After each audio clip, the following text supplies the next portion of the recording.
Howdy, this is Jim Rutt, and this is The Jim Rutt Show.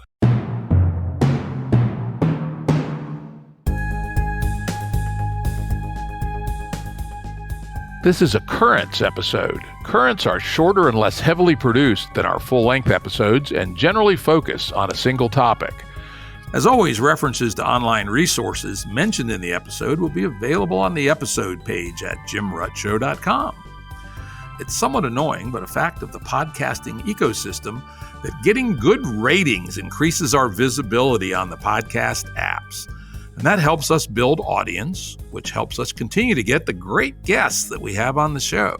So please, when you're done listening today, give us a 5-star rating on your favorite podcast app. Thanks.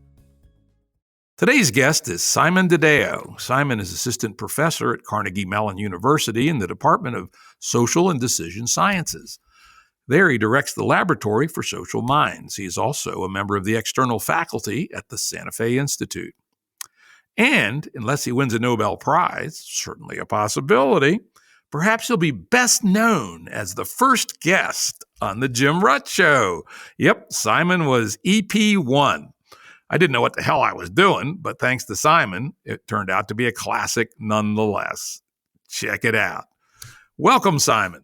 Thank you, Jim. It's good to be here again. Yeah, this is, I think, your third appearance. Always good to have you. We always have a good conversation. Today, we're going to start out talking about a paper that Simon wrote with another fella called From Probability to Consilience, How Explanatory Values Implement Bayesian Reasoning. Quite a mouthful, but I'm sure it'll all be much clearer by the time we're done. Simon's co-author, to make sure he gets due credit, was Zachary Wojtowicz. Is that pretty close? Sure. All right. So let's jump in. I mean, the sort of the subtitle or the subtitle, something. Basically, you said what your goal here was explaining explanation. What do you mean by that at kind of the highest level?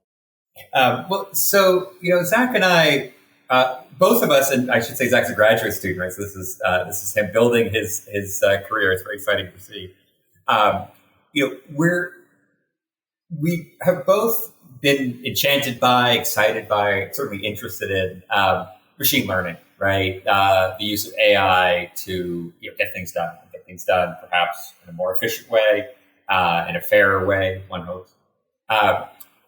Machine learning computers, the way we reward them, the things we strive for, we want them to be really good at predicting the world. And I think we have missed something crucial about the human experience, which is actually, Jim, first of all, we're terrible at predicting the world, right? You and I, right? I mean, maybe you're better, right? But I'm terrible at it. We're terrible at predicting the world. And actually, most of the time, when we talk about the future, right? And in fact, most of the talk we do is not about prediction, but about explanation, trying to make sense of the things that have already happened. So you and I might say, why has social media gone bananas right now? What we're doing there, and the kind of conversation we're going to have, is a conversation that attempts to, in some way, make the events of the past comprehensible to us. We want to make sense of them. We want to say, for example, why they happened, or perhaps how they happened. Only as an ancillary to that do we care if anything we say is useful for predicting what happens next, right? So, Zach and I, one of the things we wanted to do was just focus on this really fundamentally human task. We come at it as cognitive scientists, but we're also hoping to, in some way, connect to the work that's being done in AI. Right? If AI is obsessed with prediction and humans are obsessed with explanation, maybe we can tell a story mathematically in the language of AI, but about human things. Very, very interesting. And you guys talk about the fact that, explanatory values appear very early. Kids are always trying to explain things, and sometimes the explanations are pretty funny. But talk about that a little bit, how, from a human development perspective, the idea of explanation starts to come into our lives. This is something that was really exciting for me. And I had no idea the extent to which something I thought of as a really advanced thing, right? It's like, let's explain the electromagnetic field. That's fun, right? But looking into the research done in child development, it's amazing how quickly children are interested in building explanations. And in fact, we can see some of the same biases, some of the same predilections in how children explain things that adults also have. One way to think about it, a couple of years ago, we got really interested, people got very interested in, how our sense of beauty was quite universal and quite learned quite early, at least some aspects of it. So we see a preference for symmetry, right? We see, children look longer at things that adults consider beautiful as well. So there's a sense that children share aesthetic values with adults, at least develop very early. In a similar way, it seems like, and this happens at age 3, 4, maybe, children have similar tastes for what makes a good explanation that adults have. Some of the basic features are already in place. And so, some aspects of explanation making, maybe we learn them in college, but a lot of really kind of, low level operating system stuff is baked in very early. Sort of makes sense, but it's also kind of surprising, right? We haven't been doing linguistic explanations for all that long as a species, somewhere between, 35,000 maybe and 100,000 years, and to have developed a kind of a consistent taste in explanation already is kind of cool. Going a little further into your paper, you talk about two descriptive lenses or explanatory lenses for explanation, the lens of description and the lens of power. Why don't we talk about those a little bit? Right. So, and I really want to bring this down to a kind of just ordinary stuff, right? Jim, it's like, my computer won't turn on. Why? Right. My friend didn't call me back. Why? These are things we do all the time, right?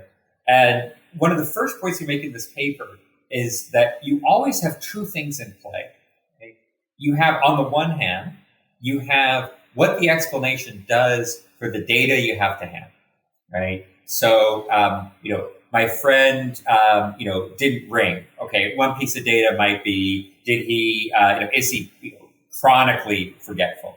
Another piece of data might be, is he, was it late at night? Another piece of data might be, is it Saturday? Did it happen on a Saturday as opposed to a Thursday? So there's all these facts that are sitting there. And one of the things that explanation does is, make sense of these facts. And we evaluate the explanation in terms of how well it does at predicting, or at least, making more or less likely the facts you have. So, why didn't my friend call? He didn't call because his phone was broken, right? That's an explanation. His phone died, right? But then you might say, but you know what? Like, Susan got a call from him, 10 minutes after he was meant to call me. So all of a sudden, this explanation doesn't look as good. And the reason it doesn't look as good is because it just doesn't fit the facts. So that's one thing that's always in play.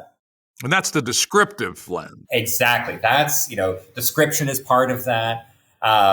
It's like, hey, that's a terrible explanation because, like, you've only explained half of it, or it even is contradicted by the other stuff I know. So that's one thing. But another thing is sitting on the other side, let's say, of this divide, and that's the theoretical side. So if you have the empirical aspects of an explanation, you also have these kind of theoretical values. And the theoretical values are about what the explanation itself looks like, how it fits pieces together. And not just facts, right, but other things that you might not observe, stories about the world, the ways in which, different aspects of things fit together. What potentially causes what could cause what, right? So, why didn't he call? Al, you know what? The guy is just fundamentally a bad guy. Now, one part of that explanation that you might value is, it fits all these other things I know about him. But another thing is you're like, you may like this kind of hidden common variable story where there are good people and bad people in the world. Right? So, this is, the first kind of step that Zach and I took was to tear apart these two pieces and look at them in isolation. So one of the things is that once you realize these two pieces split apart, another thing that you have is like, maybe these go to war. right? So maybe there are explanations that don't fit the facts very well, that, get outcompeted by other explanations that fit the facts better, right? And yet that bad explanation from the point of view of the facts may be good for you, perhaps, as a kind of just fallible human being or a human being with values, right? That explanation might be good because of its theoretical merits. So you start to see maybe we can explain why somebody will hang on, let's say, to an explanation that from your point of view and from the point of view, let's say, the facts is just completely inadequate, right? And yet, potentially, right, this person might be holding that belief because of other epistemic values that are sitting in there. And these are these theoretical values. So power is one, unification is one, parsimony, simplicity. These are things that are sitting on the other side, right? That are sitting in a more abstract Platonic space, if you like. Yeah, it's funny. I kind of thought of parsimony and simplicity as somehow different than unification and power. What do you see about those that unifies them?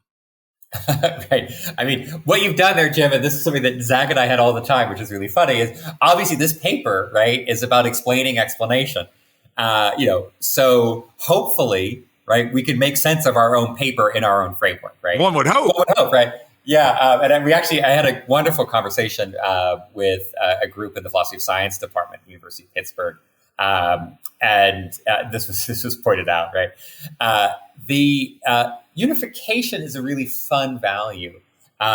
It's a theory that is unifying, right? Says that lots of things in the world, including stuff you haven't seen yet, lots of things in the world are connected in some, let's say, occult fashion, right? And I use the word occult in a kind of funny way, right? Because, of course, the most unifying theories of all time are the ones in the physical sciences, right?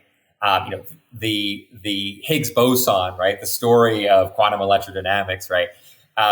Tells you, out the other side of that thing, you get an enormous number of phenomena, all of which are driven by some underlying field, right? Some magical number that is sitting everywhere. So that's wild, right? Physics is a paradigmatic place where valuing unification has taken us a long way, has done really well for us. But when I use the word occult, right, another way to use it is like, Christ, it's all the nutcases, right? It's all of the people who hold on to, beliefs, let's say in, I was going to say astrology, but I think there's something to astrology, beliefs in, Gaia is guiding all of human life towards some great, apotheosis. The chemicals in the water are affecting our precious bodily fluids and driving us all crazy, right? So this value of unification is it's a double-edged sword, right, for us in many ways, and it is to go back to this split that Zach and I identified. It is one of these things that sits over on this theoretical side, and thus to a certain extent, it's a little bit in the eye of the beholder. It's like, if you like unification, and I'm someone who's prone to it, Jim, I'll tell you a story if you like about this. But if you like unification, you're going to prefer certain kinds of explanations. You're going to have an intrinsic drive towards them, for better or for worse. Yep, and we talked about that, I think, in our first episode. I called it Harry Selden syndrome, right, from the Foundation trilogy, where many of us impressionable 10-year-olds, when we read the Foundation trilogy for the first time, said, "Damn, psychohistory, that would be cool. Have one set of equations that could predict all of human history. Holy shit!" Right? Right, exactly. And knowing when unification type theories make sense and when they don't might be an important second order human skill, right? As far as we know, every electron has exactly the same mass, right? Which is pretty goddamn interesting, right? And we can, at least at the moment, take that to the bank.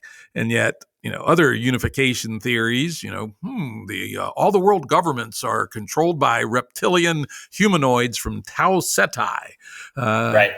it explains everything, right? And yet it does, right? I mean, this is, Jim, I love this point you make, right? That, these are second order questions.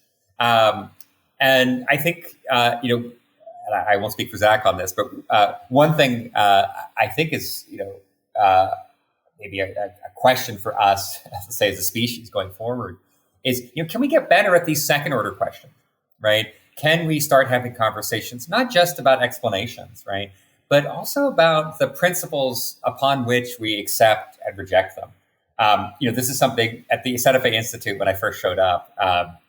This is like the cocktail party of every explanatory preference of all time, right? It's like the San Francisco bar, right?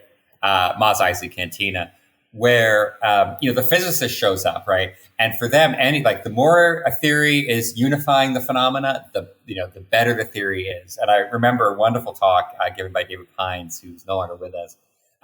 David was presenting some work he had done on spin glasses, right, which is this very beautiful, abstruse chunk of condensed matter physics.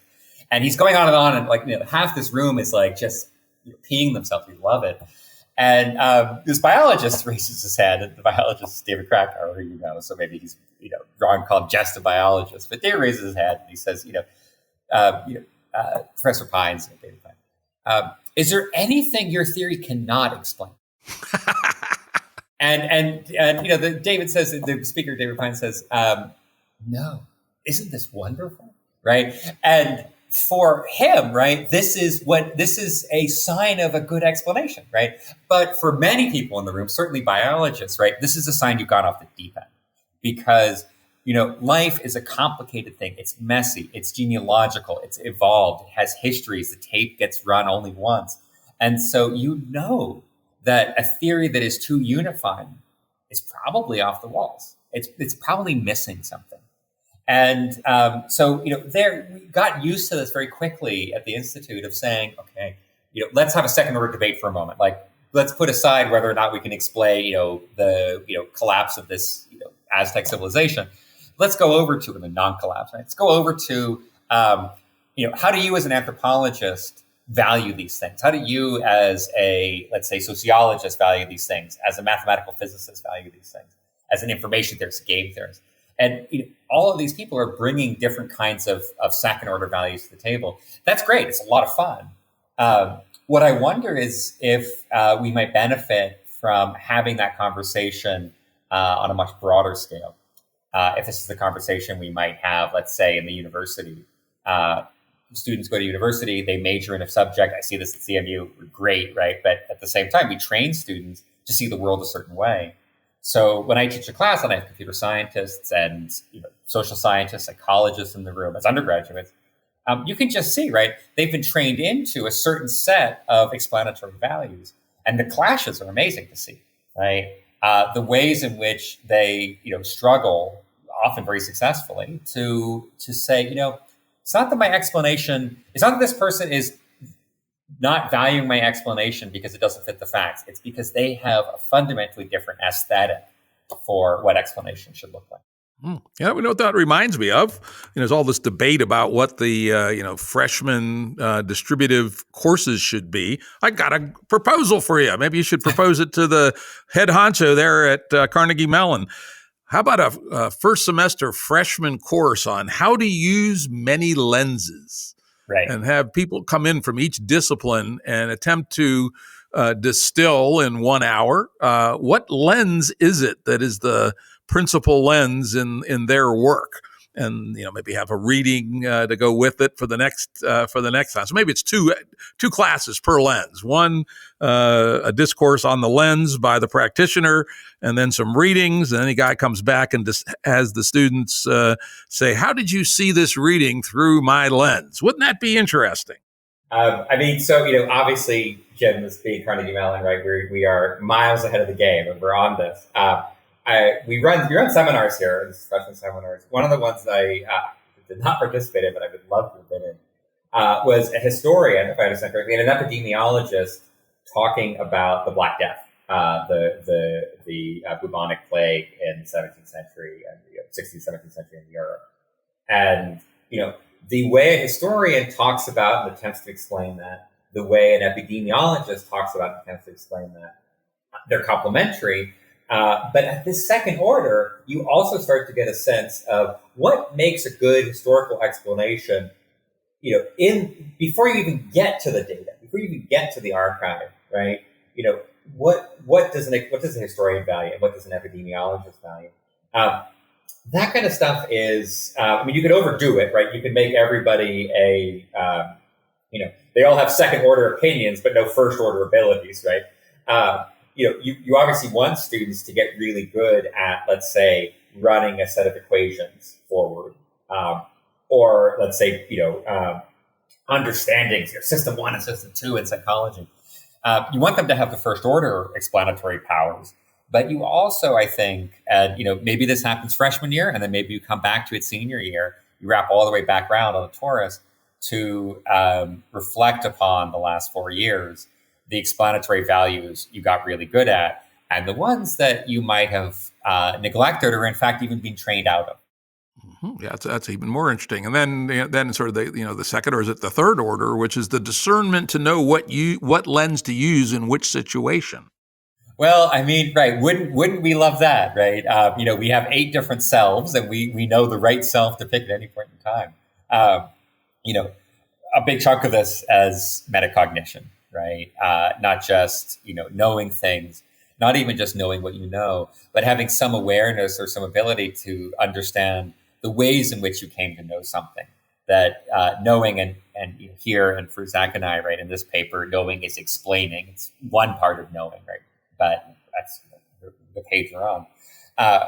Being able to say, well, what is it about this explanation that gives me the sense of knowing the answer? And is that a valid? Is that a reliable? Is that a productive way to go about the knowing task in this particular context? And we'll get a little bit to how to trade those off a little bit later. But let's dig down just a little bit. If you could make the distinction between unification and power. They're similar, but they're different. Why don't you distinguish between those two? Right. Well, so a powerful explanation is one that can cover a lot of different facts, right? That it's saying it's making predictions about all sorts of different things. So obviously electromagnetism is a powerful theory, but if we get a little bit lower level, right? You may have an explanation for your social circle that is really good. It says, what? If you say this to Jim, I'll tell you he's going to throw you out of the room. But if you say this to Sam, right, Sam is going to meditate on it for weeks and tell you you're a genius. If you say it to Mary, she's gonna nod like she believes you, but later she's gonna tell you what an idiot you are, right? You go on and on, right? So a powerful explanation is one that makes a lot of specific claims about the world. Now, okay, maybe they're accurate, maybe not. If you buy the explanation, maybe you think they're accurate or going to be accurate. It's the kind of explanation that, for example, it's the kind of explanation you want a consultant to have, right? You want him to say, look, I got an account for what's going on in HR. I'm going to tell you what's going on in your cash flow. Maybe this is something you want out of a car mechanic. Well, I'll tell you what's going on here. Your air conditioner's shot. Your alternator is about to go, and it looks like the undercarriage is starting to rust, right? So that he's explaining all of the bumps and knocks that's going on, and it's a powerful explanation in that case, for example, it's telling him what to do, how to work on your car. Now, powerful explanations are many ways, maybe we like them. And to be clear, right, these are theoretical values, meaning that you're looking, when I call an explanation powerful, I'm saying it's not about how well it fits the stuff I have. It's about the way it looks in isolation from the facts I have. Powerful explanations, though, may not be unified, right? They may not, for example, tie the world together. They may not say this thing that we see is dependent upon that thing. The car mechanic's explanation for, all the things that are going on in your car may be powerful, but probably it's not going to be unified, right? Cars have many different things that go wrong. They probably go wrong roughly all at the same time.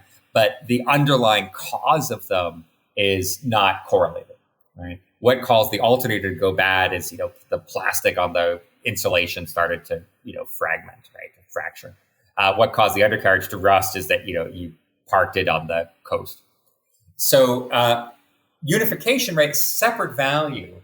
And in fact, these can sometimes compete. So, let's take, reptilian lizards from Tall Ceti. That explanation will be very unifying. But when you actually say, all right, what are the, reptilians from Tau Ceti doing tomorrow? You say, well, these guys are pretty unpredictable. I can't tell you. Maybe they'll shut down the internet, but maybe they'll, shut down the air travel. Who knows? So again, right, you think of these as different axes along which an explanation can be valued or not valued. Interesting. Okay. And that's closely related to the concept of coexplanation. Why don't you lay that one out and how it fits with both of the ideas of unification and power? How about that? Well, this is great, Jim, because, sometimes you always worry, right? It's like, you give your afternoon speech and it's like, is anyone actually listening? So it's great. Thanks for reading the paper, right? It's great. If we have unification on the theoretical side, it's got its partner, right? It's got its empirical partner, right? In physics, you have the supersymmetric partner. This is the empirical partner. So if unification is a property of a theory in isolation, right? Karl Marx, right? It's all the dialectic of history and, the war of the proletariat. That's the theory. The co-explanation is, all right, let's look at the actual facts that we have right now, right? Let's look at the stuff we've got sitting there and the extent to which your explanation says that those particular facts are related to each other, right? So generally, right, there are exceptions. Generally, a theory that's high in unification, right, if it's correct, will also be high in co-explanation, right? It will say, that came up that way. This other thing came up that way. That's exactly how we predict. We predict when one is up, the other is down, and vice versa. So co-explanation you can think of as, like, let's say, the cash value of the theory's unification. Okay, that makes some good sense, actually. Yeah. One thing, it's funny. One of the things that's kind of in play for us, and this came out, I think I didn't really realize this, but it came out in when we presented this to the philosophers. One woman said, look, what you've got here, sort of an Aristotelian theory. And what she meant by that is, there's a lot of different virtues, right? There's a lot of ways in which an explanation can be good.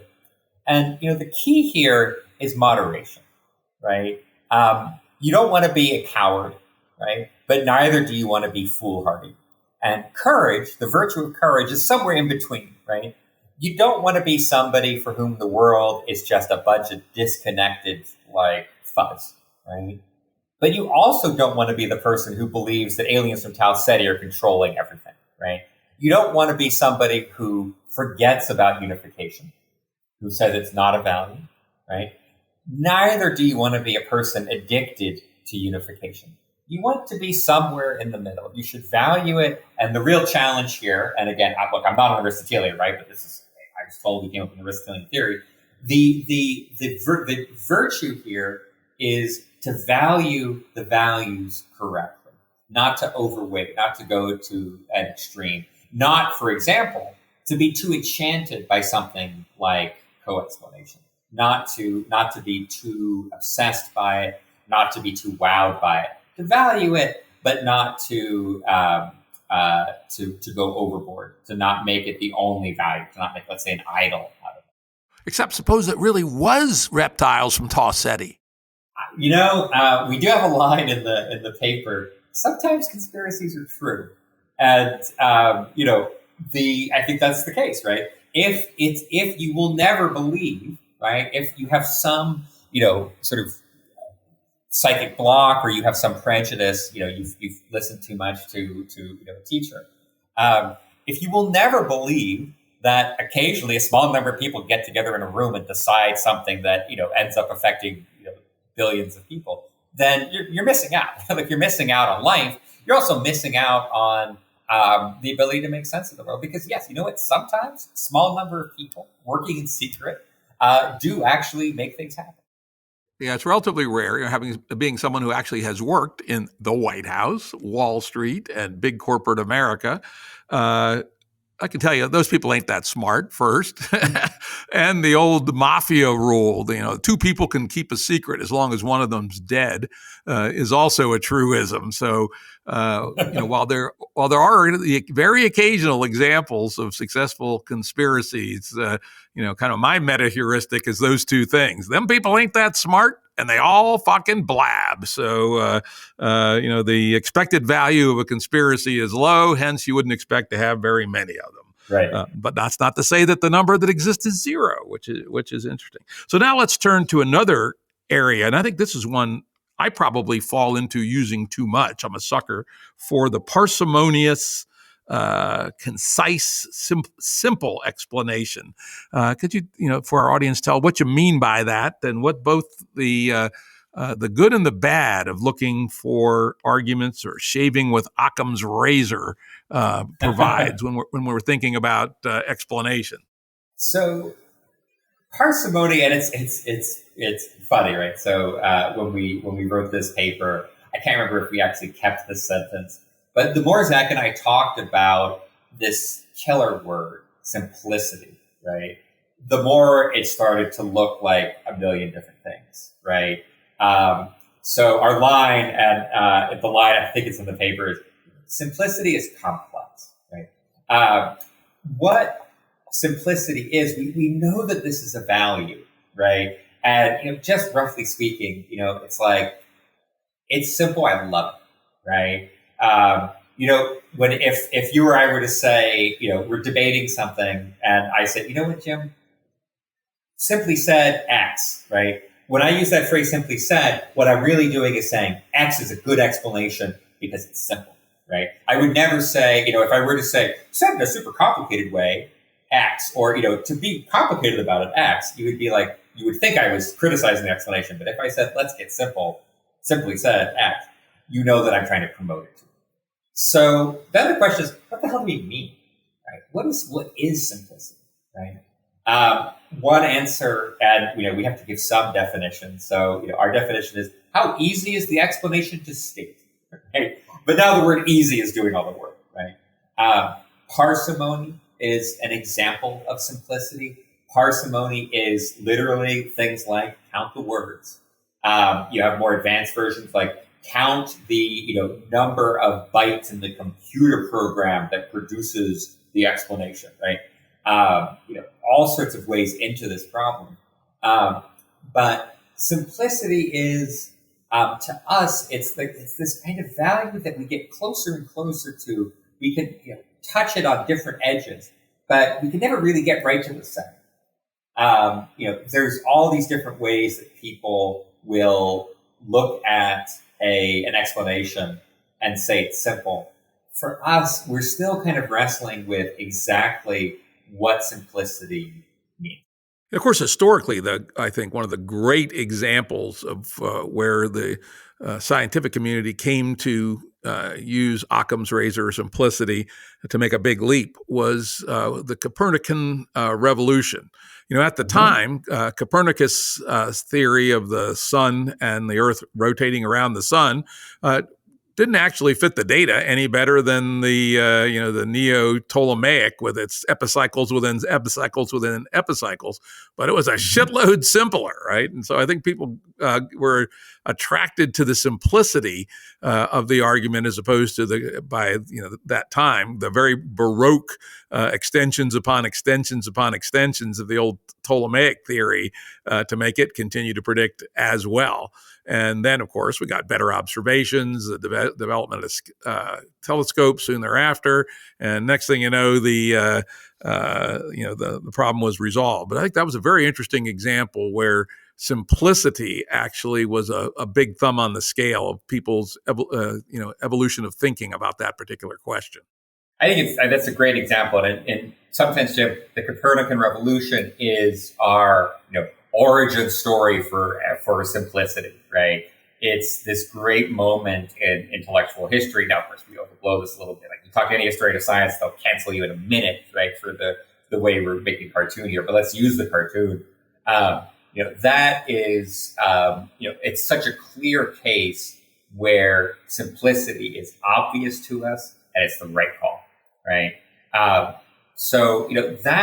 That's a great one. In fact, that was one of the first ones that came up. We debated, all right, how can we quantify the simplicity of the Copernican Revolution? Obviously, look, many people have tried to do that, and we can talk about those efforts. That's a really, let's call it a simple case, right? That's a case where, it's pretty easy for us all to say, yeah, I get that, right? It's a little bit like, why is Botticelli a painting beautiful? Well, you know what? We can all agree it's beautiful. Come on. We know that that's something in play. But when we come to, the 21st century, things are starting to look a little trickier, right?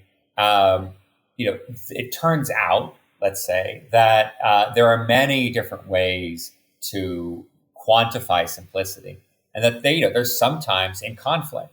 One of the ways that Zach and I give us an example. One of the ways people have tried to quantify uncertainty is something called the Aikaike Information Criterion, AIC, right? So AIC is like a little, it's a little piece of machinery. You dump your theory into the machinery, you grind it out the other side, it gives you a rating, right? It's a number that starts at 0 and goes up, and the higher it goes, the less simple the damn theory is. People love this, right? And so, in fact, it's sitting inside most of the contemporary statistical programs, right? So if you're an economist or a psychologist or an epidemiologist, let's say, and you boot up Python or R, one of these programs, and you say, hey, look, do a linear regression on some stuff I care about, it will say, okay, look, here's how well it fits. Meaning, here is the empirical value of your regression. And it will also say, here's the AIC, right? Here is our measure of how simple your linear regression is. And the simpler linear regression is a theoretical value. It tells you nothing about how well it works. It's just saying, it's pretty simple or not so simple.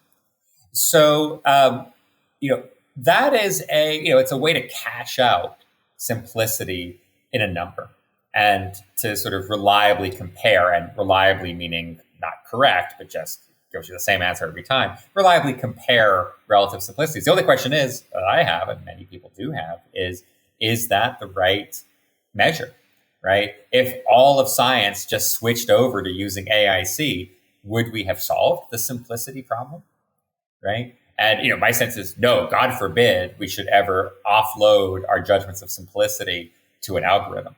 But it's certainly, as we've gone from this intuitive sense that the Copernican Revolution was good for us, we get all the way to the other side and we say, maybe the problem is harder than we thought. Yeah, and not all problems are reducible, right? We don't understand what is driving the complexity. There's the famous H.L. Mencken quote, which goes the other way, which is every complex problem has a solution, which is simple, direct, plausible, and wrong. Now, he's going a little too far the other way, which is to avoid simplicity, as being itself wrong. Mm-hmm. So as this kind of get to our conclusion here. It seems like what you guys are saying is there's lots of different ways to think about our explanation, but perhaps there needs to be some higher order way of thinking about how we think about explanation.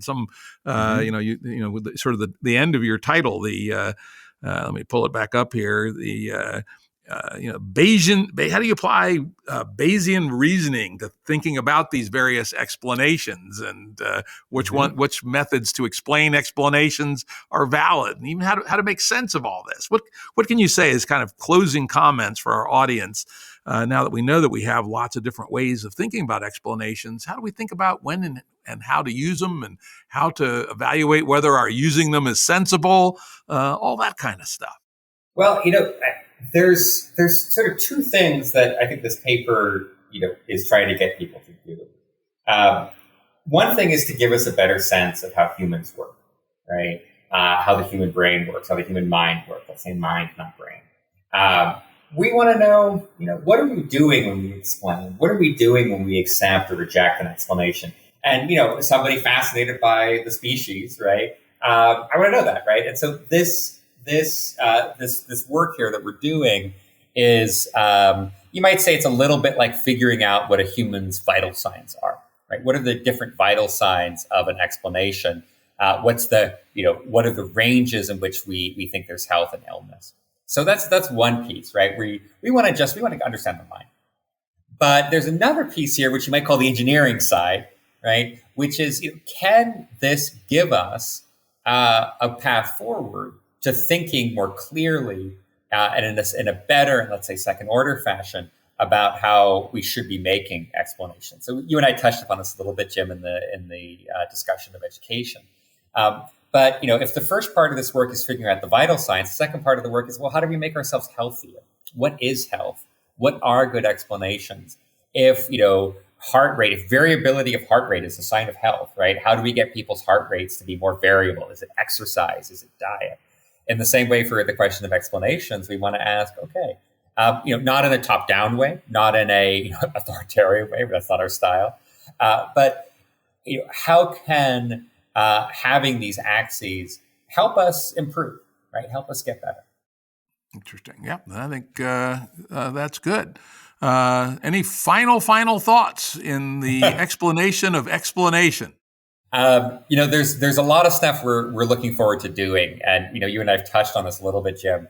In passing, which is the defects, right? Which is the aliens from Tau Ceti problem, where from our point of view, it's the things that are good for us are also bad for us, right? If you don't have enough carbohydrates, you will starve to death. But if you have too many, maybe you have a metabolic syndrome. So, one of the big questions we have now looking forward is understanding the pathologies better. Some philosophers, Kazim Qassam, a great philosopher, has gave us the phrase vice epistemology. And for us, I think the real interesting social level question is the vices of explanation, not necessarily the virtues right now.